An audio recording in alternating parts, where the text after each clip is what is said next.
If you're confused on what a for loop is in Java, then watch this video, we'll figure it out. Right, so essentially what a for loop is that it'll iterate through until a certain condition is met, and it'll stop, and it'll give you whatever output you want based on that.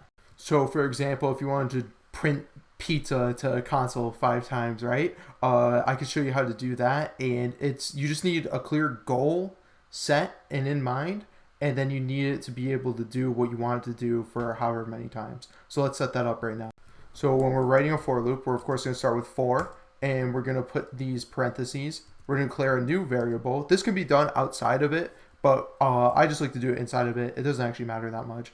We're going to say int I equals 0 with a semicolon, I less than 5, I plus plus. And we're going to add curly brackets right here. So now this is going to be the body of our for loop, and this is going to be where we get it to do what we want it to do.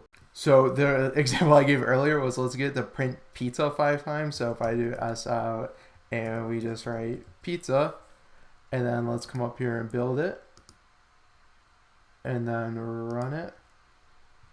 There we go. We have pizza printing the console 5 times. So this is another one of those things where the example I give looks just so useless, right? But it is a very powerful way of coding, and it's really useful in certain situations. We'll delve into it further, but this is just it explained on an elementary level. So first, we actually need to go out here, and we're going to declare int num equals 3. It looks familiar, right? And let's just say int sum equals 0. Now it's important to declare these outside of the loop.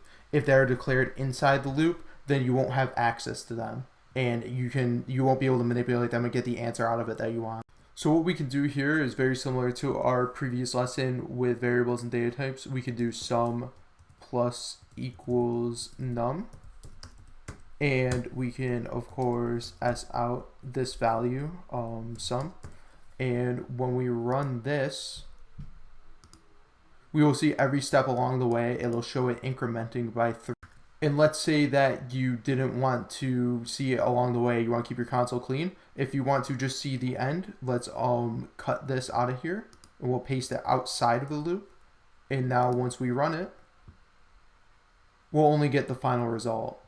So one thing worth mentioning too is that you always need to meet the loop condition so it can end. So if I were to change this to minus minus, so I is going down instead of going up, it will never reach this 5. That means it's going to be a never-ending loop. So let's run that. And it's going to give us this number here, which basically means you messed up. And this is the highest int value that Java is capable of, in case you're wondering, and negative because it's freaking out. So the key takeaway is to make sure that it always can hit its target, and make sure that you're doing whatever you want to repeat within the body. And yeah, that's all you really need to know about for loops for now. So another type of loop is the while loop, and for this I deleted the other one, but let's just write int I equals 0 right here. And now for a while loop, you're going to start with while and then parentheses, and in here is going to be the condition. So let's just say I less than 5 again, and let's make the body of it, and we're going to increment I in here, similar to how we did in the declaration of the other one. But let's just write s out, and we'll have it print I for us. So let's go ahead and run that. And as you can see, it functions very similarly to what we had before. Of course, it will start with 0 because I started at 0, and it'll go all the way down to 4. So there is a few situations where maybe a while loop makes sense and a for loop makes sense. You'll kind of pick up on it as you go along and as we start getting more in depth with it. But for now, they kind of just accomplish the same thing. It's just iterating up until a condition is met, and then doing whatever you want to do in the body. So there's actually one more loop that we're going to talk about. It's the do while loop. It's very similar to the while loop, as you might imagine, but it's written a little bit differently. So we're going to write do, and then the brackets, and let's make the body. So here we're going to do what we want it to do, right? Of course. So we're going to write I plus plus, and let's s out I again.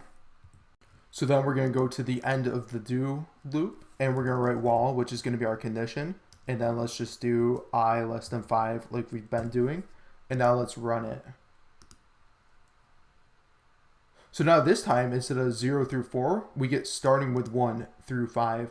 And this is because the do while loop is going to execute this once before checking that the condition is met. Hey, thanks so much for watching. Make sure you subscribe so you don't miss the next part.